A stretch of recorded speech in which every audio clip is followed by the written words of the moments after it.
All right, guys. My name is Dr. Sharnael Wolverton Sehan with Swiftfire International, True TV. Super excited tonight because we are hosting a very fun topic, especially in this time and season. We're talking about thriving and creating and manifesting positivity in a very shifting and changing world. And I have really cool guests here that some of you may be very familiar with. I've had all of them on my show before in the past, and I thought it would be cool to bring everybody together and have a little discussion on and get everyone's perspective on, like, what are you guys doing in this time and season, and maybe help have a conversation about some of this and just trying and remembering positivity in this shifting world. So first of all, I'm just going to go around with everybody and have you guys share a little bit about your background, just for anybody who may be not familiar with your work in this audience tonight. And also for those of you who are watching, I would love for you to take just a couple minutes, please, to share and do your due diligence. And I want to hear where you are from, what city, what state, what country. I just like to get a little idea of who you are and where you're coming from too, so we kind of know who we're talking to. So I'm going to start with Dr. Brooks, who a great manifester and friend. Go for it. Tell us a little bit about yourself. Well, I'm a professional engineer and scientist. I've been working exclusively with the Fortune 500 for almost 28 years. I solve problems. So I also am an author and a speaker. I go around the country and around the world, actually, and speak on energy and resonance, and also space exploration and all kinds of scientific innovations with respect to energy and the use of energy. So I am originally from California, but I now live in just outside of Charlotte, North Carolina. So I'm the author of 11 books, 12 is in the oven, 7 bestsellers, and I do what I can do to raise the vibration of Earth. Mm-hmm. And you do a great job. Thank you. All right, John, I'm super excited to have you back. Yay. Thanks. It's great to be here. I'm John Vivanco. I've been in the remote viewing arena for about 25 years now. Was trained after it was declassified, never in the military, but ran a think tank that was connected to contracting with intelligence, as well as counterterror with the FBI, and did a lot of work with business corporations on a very high level for future technologies and issues that businesses face, until the business was shut down by well, we won't go into that. It was shut down, purposefully shut down, and I shifted at that point into still running teams of remote viewers, but going into really just pushing to train people in this, because remote viewing is not what people think it is. It's not. The side effect is getting information, but there's a deeper effect that occurs with people that is way outside of the information part, and it goes into it leads people into a deeper spiritual practice. So I think the potential of that is huge, and so that's why I do what I do now in television, teaching, training, really, to kind of get that 100th monkey set up. Yes, and you've written a book too. Yeah, I've got a book. Can you show your book so everyone can maybe go grab it? I know. Yeah, awesome, very cool. Yes, awesome. Thank you. And my dog is in the background. Laura, tell us. Your dear friend, and we do together. For the very maybe one person that's never connected with you, tell us a little bit about your background. Well, my name's Laura Eisenhower, and I've been a speaker, international speaker, for the last decade or so. I'm in the middle of writing some books, so those books will be out soon, so I can soon call myself an author. I like to use the term global alchemist, and it kind of fits the theme for the day of this interview, of like turning the lead of this human experience into gold, and just really embracing transformation cycles instead of getting caught in the ruts or in fear patterns. We can actually transform and actually create alchemy. I'm a medical and intuitive astrologer, and I've been a researcher pretty much all throughout my life. And I focus on subjects like exopolitics, health, metaphysics, galactic history, disclosure-related topics, and things related to ascension, DNA, our divine blueprint, and ET races, and just really about hoping to inspire people into unity consciousness and bring us back to the 0 point unified field, to really just flow in the energetics of what's available and to increase our circulation with spirit realms and higher dimensions so that we can begin to anchor and ground these energies here so that we can see the world shift for the better. And that's pretty much it. I mean, hardly anything. Not just everything.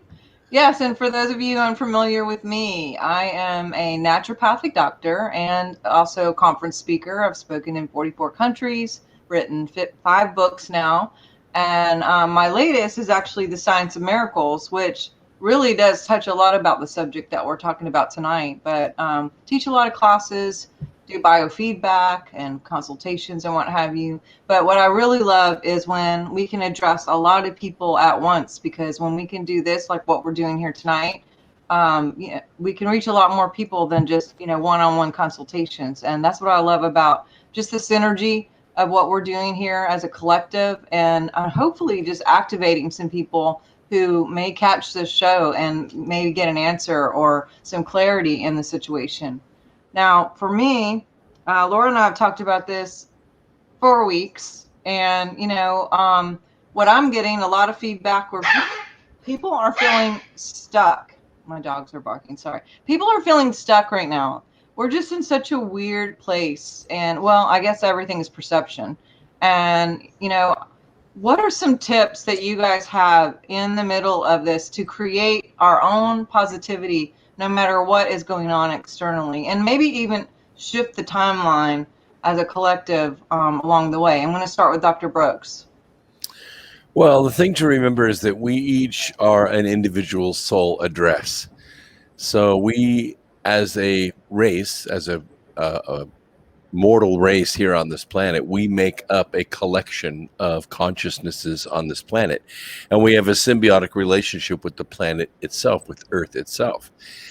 What we have to pay attention to is all of this is an interaction of energy, and these are ancient principles. They go back to the beginning of the universe, and darkness knows these principles as well as light does. And they use these principles every single day to get us to think about their agenda. And as we think about their agenda, we add our soul energy to their agenda, which creates a huge resonation. It makes it almost seem unstoppable. What we really have to do is we have to kind of shake that off and realize that we're sovereign beings and we can generate our own energy. And better yet, we can even listen for a higher vibration, and we can associate ourselves with that. And when we do, we break away from the drone that we hear all day long on the radio and the TV. And, every news organization is pounding the same words into us over and over. Turn all that off and join the energy of mankind. And when you do, you will find an amazing love pulse, because it's out there. Every time we go to a conference, there's no news playing, there's no radio playing, it's just us. And when we come together, we create such a light energy, it cannot be denied. It changes people who go to these conferences. But more importantly, and I think Laura will agree with me, it changes the earth, because we create light signatures that begin to resonate with the planet itself. And that's how we change everything. Mm-hmm. Awesome. I love it. Yes. And I'm sure, John, with your remote viewing and seeing, outside of your little room and just working with so many people that may be, on an actual task to see some of the darker things, like how do you do this and focus on the light at the same time? Okay, so I mean, for one thing, it's really difficult for us to always go into that kind of stuff. I mean, we get attacked, we get attacked big time, and it's you have to. It's remote viewing to me is like learning how to walk through dark back alleys, because you inevitably end up in one of those back alleys, and you figure out how to protect yourself. But outside of that. I mean, outside of that stuff, I like to stay away from it these days and focus. Like when I do training, if I'm going to task people on strange stuff, I'm going to be tasking them on things that are high vibrational, things that they can have an experience with that changes their perception of reality. But the other thing too, what Dr. Brooks was talking about, it's like, think about like where we are. Like we spend most of our time in these thought forms. This house, everything around all of you are created with a thought form, thought form from man. And we continually live in this drama, this circulating drama in our heads, whether it's the television or just being in this stuff. One thing to do is to get out of it. Go into nature. When you go into nature, there's no thought form. These things will keep you locked in to a certain degree into some type of human cycling of drama. And so it's really important to take your shoes off, go into the woods, and just feel the earth and connect in that way, because that's going to erase a lot of this stuff and get you back to this grounded perspective on moving forward in a positive way. Oh, you're good. Sorry, that is just amazing. That's so good, and that's one of my big things of cheering on people into nature, decoding, just participating in the code of light and nature outside, and the sacred geometry of it too. It just literally changes you, and it changes your hormones. It literally changes your physiology just by being on the beach or putting your feet in the ground or just being amongst the trees, God's living room. So yeah, I love that answer. That's great. What about you, Laura? Yeah, well, I absolutely agree. The nature thing is really, really important. And I just feel like we have to keep our creative energy engaged in a really positive way, because there's so much trying to hook into us and infect our creativity with, fear, propaganda stuff that most of us avoid, and we know what that's all about and we can see through it. But I just think there can just be an overload of information sometimes. And even if a person is an awakened individual, it can sometimes, be too much. So nature, absolutely. That's everything for me, animals and nature. It puts me in the now, it puts me in the moment. I start to feel like myself again. I start to feel, stronger and, just moving the body and yeah, keeping the creative energy engaged in goals and visions and dreams, so that I know that I'm not stagnating or maybe holding on to something that's kind of shutting me down. And I think it's been a bit of a roller coaster for everybody. Those tough days, kind of hard to get out of bed, so much to process, the madness of it all. It's just like, are you freaking kidding me? I mean, we've been warning people about NWO for so many years. It's another thing to wake up to it every day and just see how people are responding, and friends and family, because it really does show where a person's at, and not coming from a place of, oh, I have all the answers or I'm better than you. It just is interesting seeing how everybody's responding to this stuff. And yeah, just kind of keeping my attention on the bigger picture. And that we are going through a major transformation cycle as a planet. And so people are facing fears of death, which is a part of the transformation process, is to move through those kind of difficult passages to get to the other side so that we can gain more strength. And it's just very important that we stand our ground no matter what. We don't have to compromise for anything. And just staying in alignment with truth and not falling into any compromise or compliancy, even if it means you have to leave a job or a relationship or move. That truth wins at all costs. And I think that's a really important thing, is that people realize there are other options. And you don't have to answer to the system, and that we can all begin to really look at each other and build community. And so that's what I'm really focused on, is how can we build community? People feeling isolated or confused about things. How can we become better resources for each other so we can help people transition out of the things that they might not feel like they're easily able to leave, and also just to make conversation and make connections, realizing we can starve all of that. We don't need it. We've got each other, we've got the earth, we've got spirit. And if we can keep our attention on that, this is a really powerful and amazing time. We're in an ascension window period, and it's like they've managed to put it all in reversal, and we simply just need to really get a true sense of what the real world is, the organic reality, the true reality, not this illusion of falsity and lies and deception. So that's good. Yes. And, for those of you who watched, I think everybody, we have like family members, we have, people that we have been friends with, and there's been some divisions at some times and different things that have popped up just because of the topics at hand that are really kind of prevalent in our day right now. Have you guys had family member situations or weird? Yeah. Don't give me a glass of wine at Thanksgiving. Just don't do it. Don't. Everybody you're the one. What I see, and I wrote a trilogy on this called the Birth Trilogy, is that Earth, this symbiotic relationship that humans have with Earth, we're really the only beings that we know of that can perceive time. If you don't believe me, Dr. Sharnael, try to teach your dogs about tomorrow. They're not going to get it.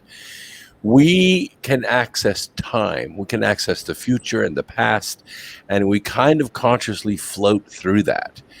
And in doing that, in perceiving that, and adding our energy to that, we resonate with the Earth. And Earth kind of acts like a living thing. It tends towards stasis. It repels toxins. It brings forth spontaneous life.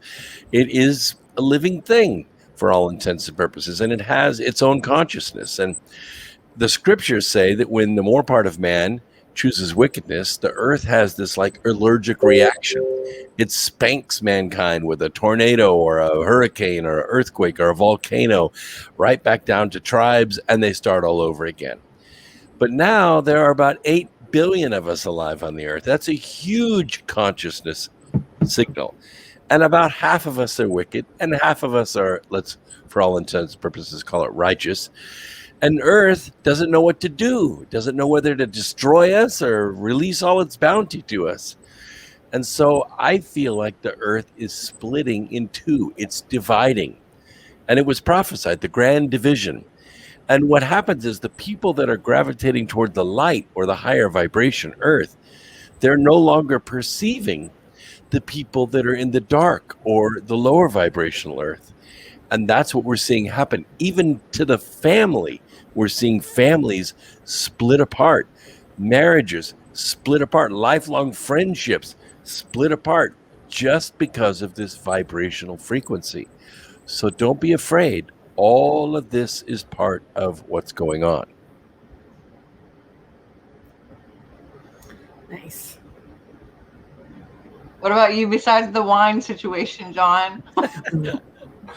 Yeah, it's not good when I turn on, because a lot of people around me, my family, except for a couple of them, are very closed off to most things and believe in the constructed reality for them. So what was the question? What was the question again? You're muted again. Yeah, you're muted. Yes, just how you handle those situations when there is, right in your family, in your own house, or close friends. How do you deal with that? It's fun. I've been doing this for so long, and my family life, I'm far away from family, so I don't really have that connection so much anymore. And the people that I interact with they're all people like you now. So it is like Dr. Brooks was saying, is it's like this other half seems to have disappeared, right? So I seem to live in a different bubble of reality than most people. And well, since the election, I haven't even turned on the news. I haven't looked at anything, nothing at all, zero.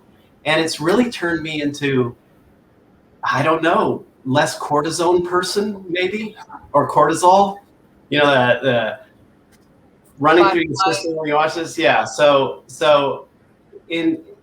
I'm happy with that at the moment. I'm good with it. And then going and speaking at conferences and doing these shows, it's like, I mean, of course we're on this path where we're sort of speaking to the initiated in a sense. Mm-hmm. So I don't know where that's going to go. Ultimately, don't know where that's going to go. Well, then they shut them all down. They said, okay, no more conferences. Right, no more conferences. And it's hard, you know, to get the love to come through the camera. It's much easier face to face because you get that kind of glial resonance, one person to another. And I mean, gosh, the love is so powerful at these events. It's impossible to resist it. And it's so pure. You know, there's no jealousy, there's no envy. It's just amazing. And they shut all that down. The made-for-TV virus said no more. Mm-hmm. Yeah, exactly. Yeah, so hopefully we'll get it back. But, you know, it's okay if we don't, because there is a huge transition that we have to go through. And that has to do with this internal process that everybody's going to have to go through. It's like tribulations, you know, where the stuff that happens in here is not actually reality. And we have to begin, in my opinion, to move to this aspect of ourselves that is without words, because that's the place where true healing occurs. It doesn't occur with a thought process, it doesn't occur with logic. It happens when you go and realize that this is what causes the suffering. Yeah. And if there's all sorts of suffering going on around you, it's okay. Because all this suffering, it arises and it falls, it arises and it falls. You're just not getting caught in it because you found a place in yourself where there's just joy in being. Yes. Instead of doing or thinking or trying, right. It's just being present in the now. And yeah, that connection to what's happening now and who you're with. Because even when they did open everything up, I would go to restaurants and you would think that people would be like so happy just to be with other people. And I would feel like a whole family and everyone was individual on their phone, like food in front, not even like looking at the people that they may haven't even seen in forever long, you know? So it's like, there's that aspect too. It's like, I just think we get so, I know I get stuck in my phone sometimes or in computers or social media or whatever. I noticed you're not even on social media anymore, John. Like, has that been like a woohoo, yay? Yeah, I don't do it. I have YouTube, but I haven't put a lot on YouTube, and I have Edge of Wonder series that I was working on. I think I've been pretty much blacklisted from Hollywood at this point. And so I don't do any more television stuff. So things have been like scaling back and changing gears and going in different directions. And I'm all, you know, I'm just going with whatever is. So sure. Social media is basically one big, huge operation. And I like to stay away from it as much as I can. Yeah, I do live social media. Like if I'm in a restaurant, I go to the bathroom, you know, whatever, wash my hands, come out. I'll just stop by a random table and say, so how was everything? And they'll go, oh, it was great, great, good. I'm glad. Thanks so much for coming. And then go sit down at my table. And they think you're the manager. That's awesome. Well, yeah, and look, people, you guys who are watching, if you have any questions too, please feel free to plug in your questions here and we can get them answered. But Laura, tell us about how are you handling all of this with your family and what's going on with you guys? Well, once decisions are made, there's really nothing that a person can do, you know, post, you know what, like after the fact, it's like, there's no, it does no good to make a person feel bad about their choices. So I just, I'm very supportive and loving. It's like, okay, cool. You know, this is what you've decided to do. And and I love and respect you. And but I try and just stay clear of these kind of conversations. If I'm asked a lot of questions about the choices I'm making, I try and just kind of keep it neutral. I almost play kind of dumb, sort of like, oh yeah, I'll look into it. I'm just kind of researching, and kind of like I don't really know anything. And I sometimes feel like, I've said a lot before all this took place in the family anyway. And they kind of know that I go pretty far out of the box. And of course, the term conspiracy theorist, which I don't think is a terrible term, but it's just gotten a bad rap. So they already know that I think in that way. And they've already determined that that's not really how they think. But I don't want that to get in our way. I just want to enjoy the friends and family that is loving for as long as we're all around, and have a boundary to those that aren't loving and are judgmental and cruel, and just staying with the love vibe. So with like friends and family, I just keep it as high vibe as possible. And I hold a lot of faith and trust that they're going to be okay. I don't like to feed into the fear. But yeah, I definitely avoid certain conversations. I'm very much like John, don't want to give me wine or champagne at a gathering with my family. No. It's like, I'll just be sitting there by myself talking about Mars and nobody's like around me, or I'd be talking, and I've tried to get a lot of, answers out of them. So then of course we're going to talk about aliens and ETs and government treaties. And so, I avoid alcohol around family, and, just wanting to keep the love vibe strong. I want to feel into the closeness and the blessing of our connections despite our differences. That sounds good. Yes. Well, I'm curious. I've had those conversations about Mars to myself and the family that have ruined Thanksgiving in the past. Yeah. I've sit at the kiddie table anyway. I loved at the kids' table. It's the best. Way more fun. Oh yeah, they're way more absolutely. honest. They're way more honest and authentic. Yes. Well, and speaking of Mars and/or ETs, where does that fit in with what's happening now, and how can we orchestrate through all of that? And are they here to help? Are they here to hurt? Like, what's your take on it? We start in alphabetical order. I don't know. Sure, Dr. Brooks. I'm a scientist, so I don't really believe in anything. I have to have proof. I've got to have evidence. And I cannot deny that there are such a thing as UFOs. They're everywhere. I've photographed them. I've seen them. But two things we can say. One is they're as present as they want to be. And if they wanted to be more present, there's probably not much we could do about it. And the second thing is, I think we should all be very grateful that they didn't bring weapons with them. Mm-hmm. So I don't know who they are or what they are, whether they've been here a lot longer than us or whether they came from someplace else or between dimensions. But I do know they exist. Are they here to help or hurt? Yes. Awesome. And John? I'll let Laura go.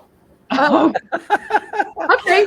I think it's just always a mixed bag. There's benevolent assistance, and then there's just service to self, malevolent type beings that are here and off planet and underground. I just think it's a very mixed bag. I am certain there's colonies on Mars. I was recruited to go to one in 2006. And so, the whole idea was that they wanted to protect the human genome in the event of catastrophe. That was at least the way they presented it. The way it was done, though, and the secrecy and the lack of really being able to communicate with everybody, and a lot of the research that I was doing helped me to kind of dig real deep and really get to know the people that were connected and involved. And I'm not saying that they're bad guys. It was kind of a mixed bag of different military, former military, scientists, physicists, all a part of this group called the Aviary, and folks like John Alexander, who's connected with psychotronic weaponry and all sorts of things related to UFO stuff. This is just a group of individuals that were very much in the know about these colonies on Mars. So I do feel like there is maybe something positive going on there.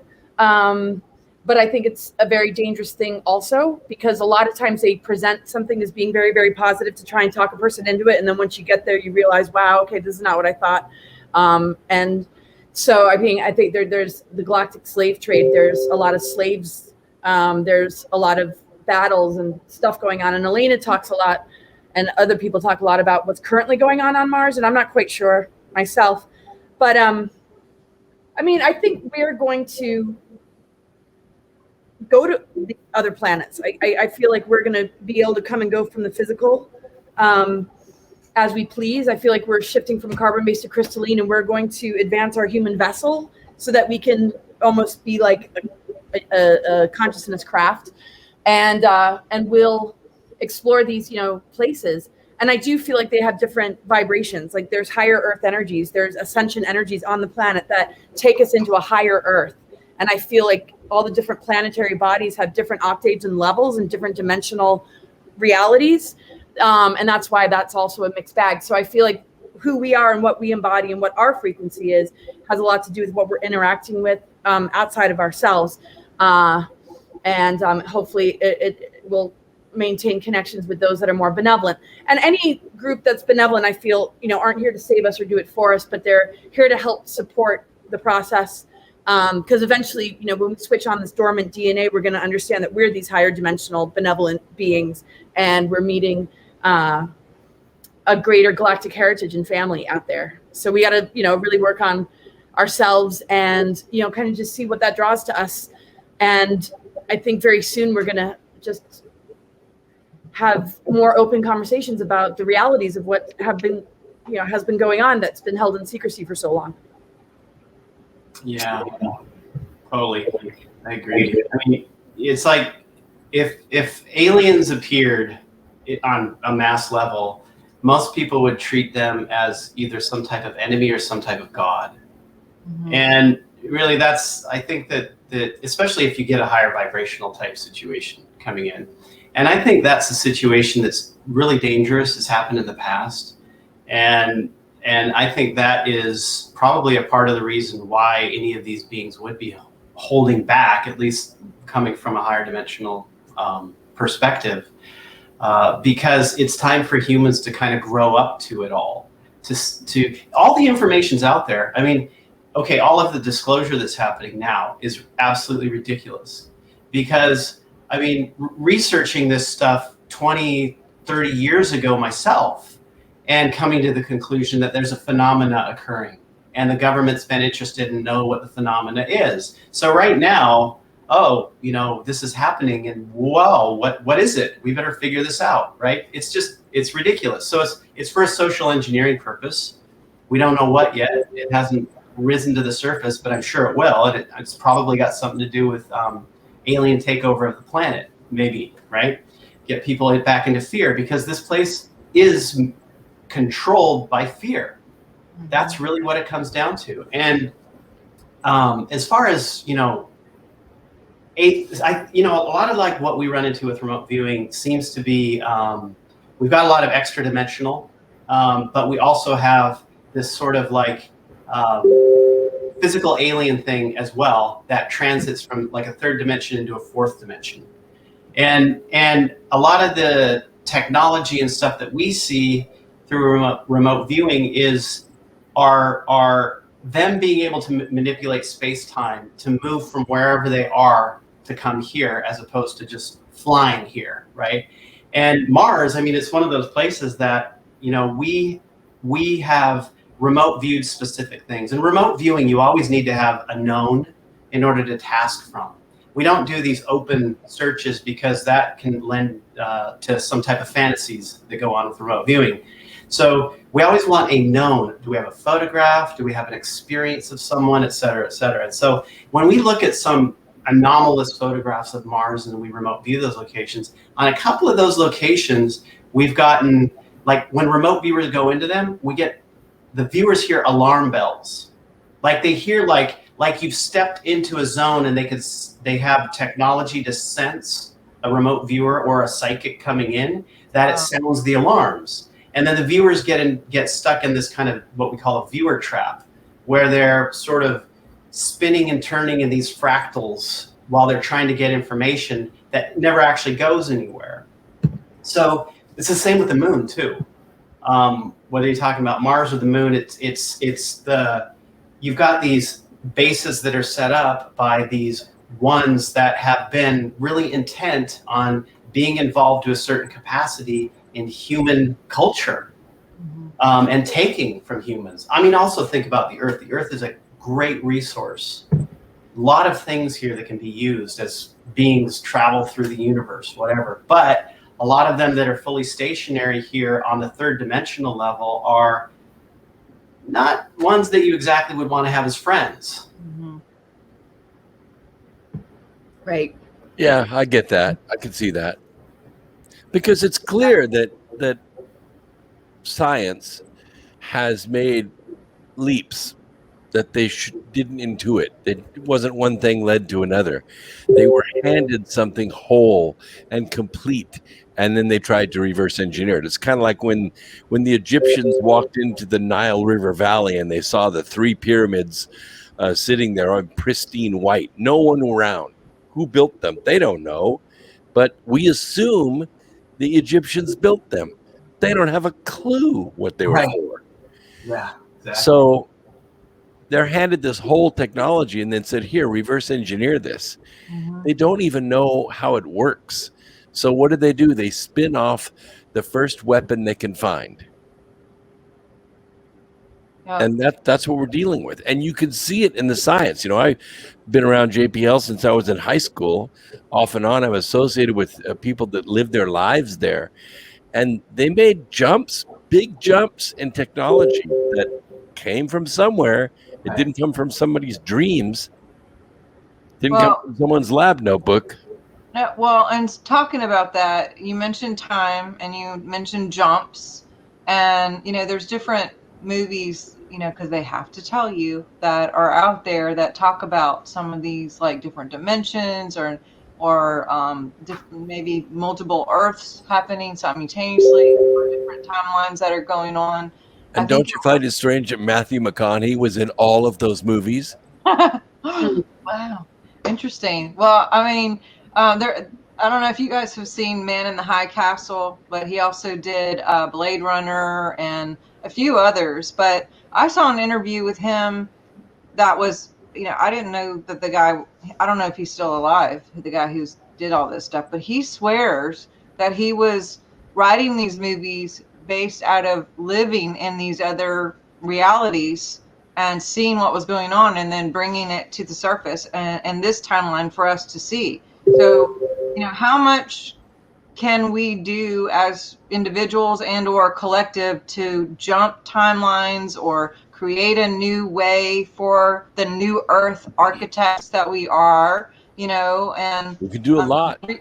Being responsible, responsible and doing our individual work and self-development. Like, how does that work as far as what you guys see, Brooks? Well, when you sit down and write a book, you reach your hand out there in the maelstrom.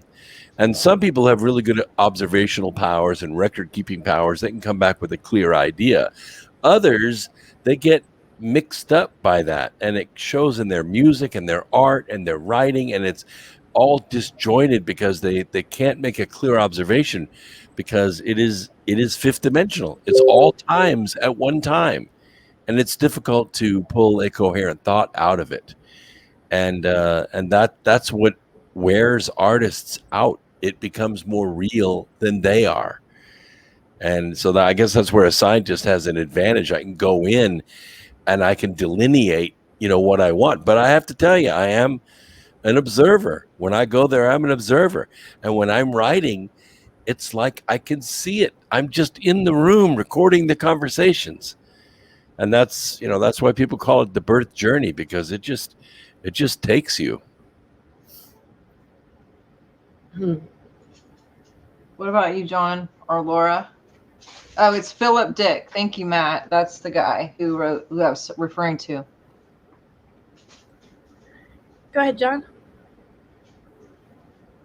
There's the mute. Yeah, Philip K. Dick. He's incredible. I mean, he was definitely pulling from another realm, but it was like an alternative timeline that seemed to cross in and out. I mean, for instance, Minority Report was all about remote viewing, and what's interesting is that method that they use in that movie with the precogs in the tank. We use that. We don't have tanks, but we use multiple remote viewers at once, just like they were doing it along with a monitor. So it's really interesting, Philip K. Dick and what he did. Some of his work is some of the best work I've ever read. I really enjoy him. But yeah, what was the question again? Yeah, like how much of self-development individually actually is purposeful for shifting the timeline to something different? Oh, yeah. Well, timelines. I feel that manifestation is literally, it's like positivity in manifestation. And I think that a lot of people out there that are watching this probably understand the whole manifestation, magnetic side. And I think that a lot of people take it from the standpoint of, I want to manifest riches for me. Mm-hmm. I want to manifest like material objects. But it's that want, that need, where you can focus on a spiritual outcome or something better in your life, where you go into just extreme positivity and joy and focus on moving into another timeline or moving into just a more aligned place with yourself. I think that when people move into more aligned place with themselves, it's like this expanding fractal throughout the timelines that they are on that can actually heal all of it. So timeline or not, it's like, where are you in the moment? Mm-hmm. And how do you just create this moment where you are pushing yourself outside of your thinking mind and into a place of joy within you? Because that's the thing that's going to fractal out and cause shifts and changes throughout all of them. That's good. Love it. Yeah. Well, we're co-creating our reality in a lot of ways, of course. And to me, we're in a relationship with everything. And timelines are no different. We're in a relationship, to the timeline that we're on. And so in a relationship, you invest and you also receive. There's kind of a give and take going on, and sort of a way to communicate. So if you're very devoted, if you're very grounded, if you're very consistent and very anchored in your truth frequency, and you're interacting with life from that vibration, to me, that really solidifies the timeline. So if a person's sovereign and they're on that path, they're going to be on a timeline that's going to reflect back what that really means. A person that's complying and obedient, who's got their creative channels hooked into to the point where they're really not in a relationship with the self, they're in a relationship with sort of a intermediary, or like or a group of humans that sort of act as their creative power. And so their creative power is no longer something that they hold for themselves on a sovereign level. They're doing what they're told. They're doing, they're answering to an outer authority. And so they're going down the trajectory of an artificial timeline that's been generated, engineered, and created, that they're in a relationship with. They might trust it. They might think it's great. They might feel safe in it, but it's definitely a different path than a person that's walking in spiritual alignment, sovereignty, and truth. And it doesn't mean, it's all black and white. I feel there's going to be a lot of individuals that are still in the awakening process, and it's not, so cut and dry that there might be an artificial element to it, an organic element to it, kind of intermingling with each other until they're ready to kind of split off. And then I see the timelines having a bit of a bridge and connecting points until they really phase out and we don't see it so much anymore. And people have either transitioned, moved on, or we're just not in touch with them and we just don't interact or see them. But I think that's going to be a bit, as long as there's love. And they're trying to create this sort of segregation and division and separation. But we don't have to do it within that bubble and see it through the lens of conquer and divide or segregation. We could just, accept their choices and empower our own, and stay very engaged in the creative process, so that, like Brooke said, I mean, we're a replica of the planetary grid network and the multidimensional cosmos, and so by nature, there's this incredible relationship. Our greater abilities, getting switched on, enables us to really advance ourselves in amazing ways. And to me, that inner discovery manifests on the outside, an advancing world if we're advancing ourselves. So if we're advancing ourselves from the inside out, we're going to be moving in an advanced direction as far as the timeline's concerned, into higher earth energies. The more we give that power away and we have somebody else run the creative show for us, the more of a transhumanism kind of world, because it's supplementing our spiritual growth and our ability to switch on the things that are dormant. And it's actually kind of replacing that initiation with, that kind of being the answer. And it's not all negative necessarily. I mean, technology has a very positive place.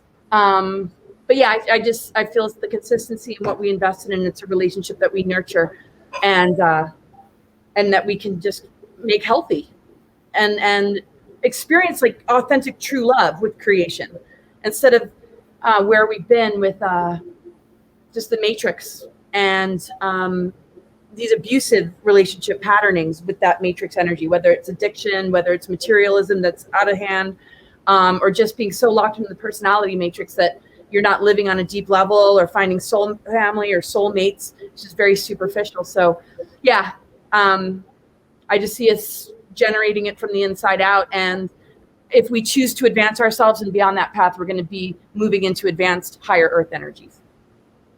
What's really interesting actually is talking about timelines. Every once in a while when we're running projects on photographs or videos that people have taken, we see like UFO type phenomena, like especially related to something that looks like a black cube that flies around.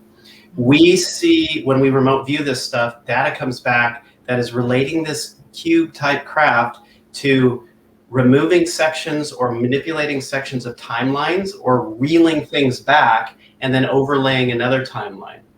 And on top of that, we also see that there are other beings, dimensional beings, who are responsible for fixing the broken strands of timelines. So it's like you almost have this timeline war going on, especially when we dig in with remote viewing. It's like, it's unexpected, some of this stuff that comes up in the data. And it does appear to me that there are other beings, darker beings, who are trying to shift and manipulate based on some crazy exotic technology to create timelines that they want to have exist. Well, and to keep their narrative, they can use us, the creators, because we are the ones with the heart versus, off planet. A lot of them are just completely not connected to that creative power. And so they're using our abilities by getting us to try to steer us to whatever narrative that they have, whether it's fear or hate or division or what have you. So they don't even have to create anything, but they can just use us to create their own outcome that they wanted the whole time. But that they have that law where, they can't force anything. They don't care about the law. Yeah, there has to be consent. So if we're just willingly focused on what they put out, I mean, that's all within the law of us to create that, right? What I find interesting though, they're extremely sneaky and manipulative. And I know that a lot of abductees have this idea of, well, okay, they've been abducted for, a large portion of their life and abused to a huge degree. And they eventually come to the point of saying, well, I believe that I accepted this on a subconscious level. My higher self accepted it. So now it's all okay. But where does that thought implant come from? Is it something that was given to them later on so that it's sort of this like backfill? You know what I mean? That's a good question. They're sneaky. They're sneaky. That is a really good question. Yeah. And then they get a hold of people that are wired like me and Laura, and they go, "Whoa, Yeah. hands off of that one. Can't manipulate that timeline. That would hurt."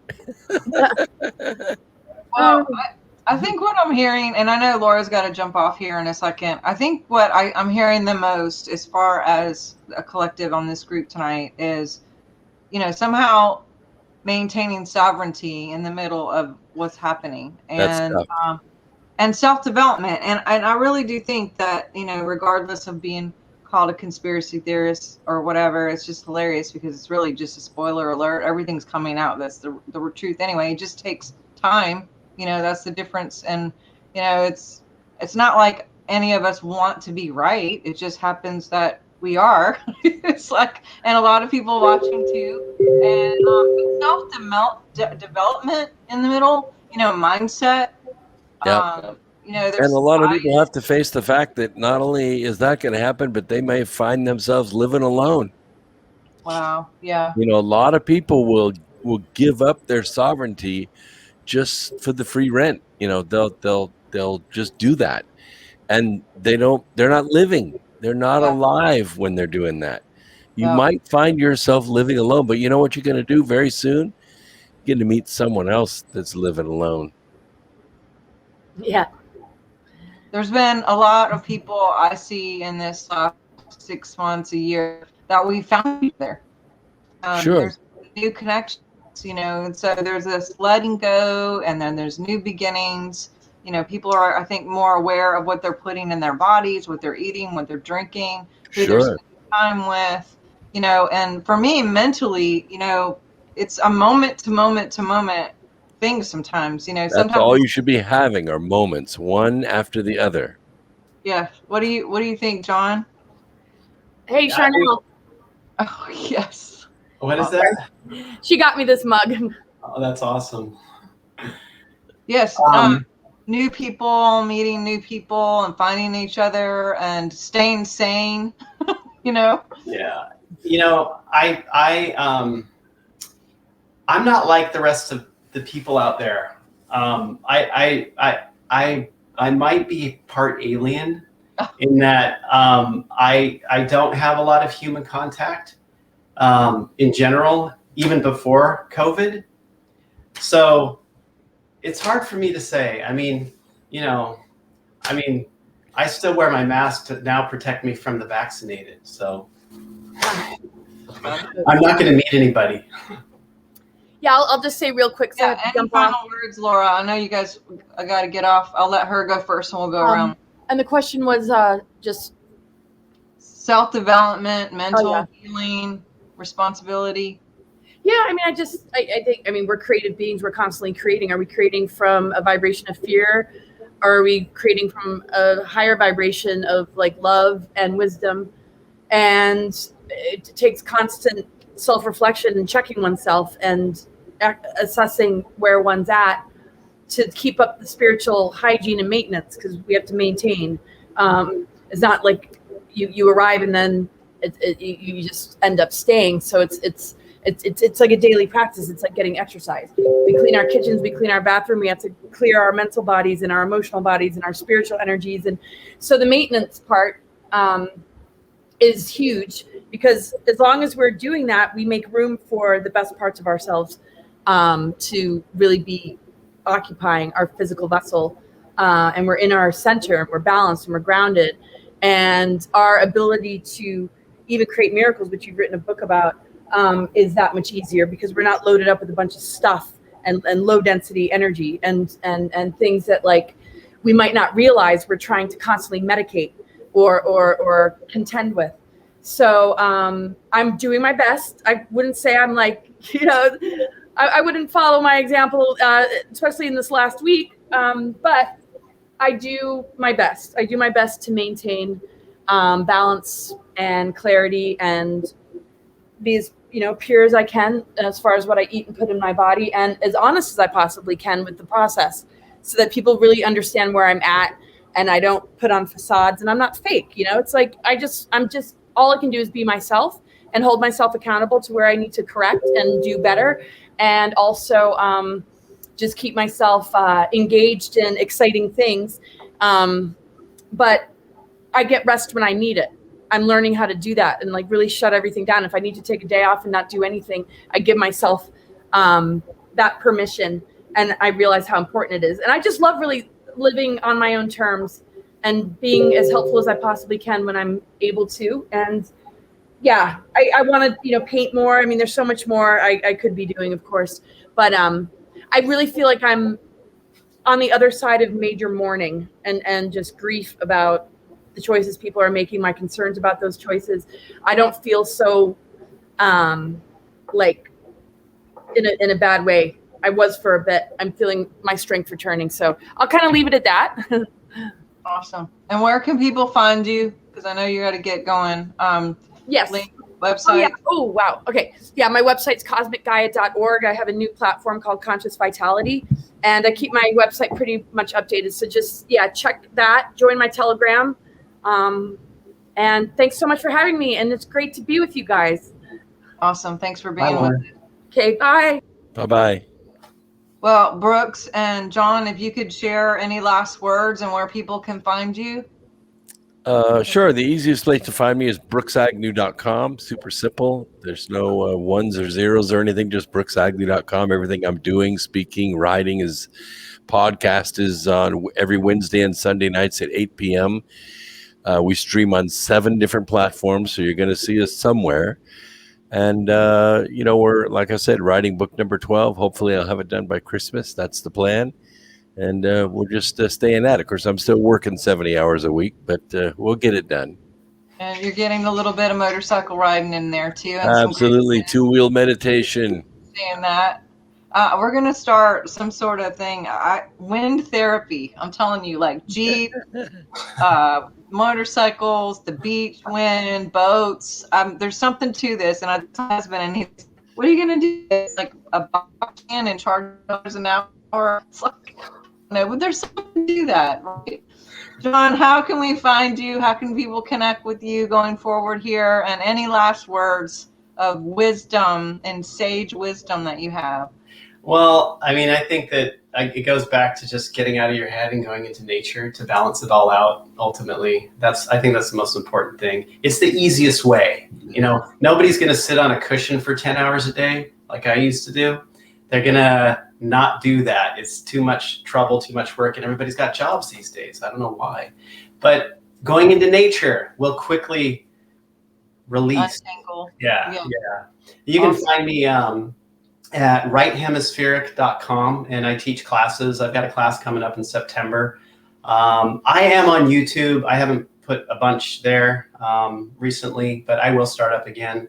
And I'm also on edgeofwonder.tv. You can watch a couple series, remote viewing. It's called Chronicles of a Psychic Spy. And, other than that, I stay away from Facebook. I stay away from Instagram. Telegram for me has been very private, but I'm thinking about creating more of a umbrella type group to talk about remote viewing and the issues that we're facing and using remote viewing to solve them. Awesome. So when I do, it'll be on my website. Awesome. All right. Well, thank you guys for your time.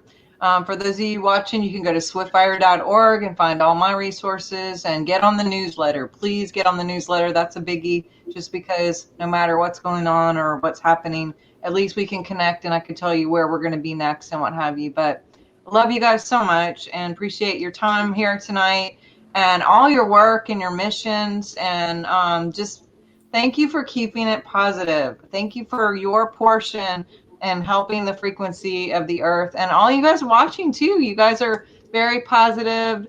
Dr. Whip is on here, and there's Matthew and Teddy and Raven Rising's on here, and Alina was on here earlier. So we got a lot of people following, and super excited about all you guys who are with us here tonight. Candace is with us, and even Norway. I love that. And, we love you guys and we appreciate you. And it takes all of us. And so the more of us that can just stay and help each other feel a little more sane, the better it is, right? And love you guys so much. We'll talk soon. All right. Bye-bye. Bye-bye.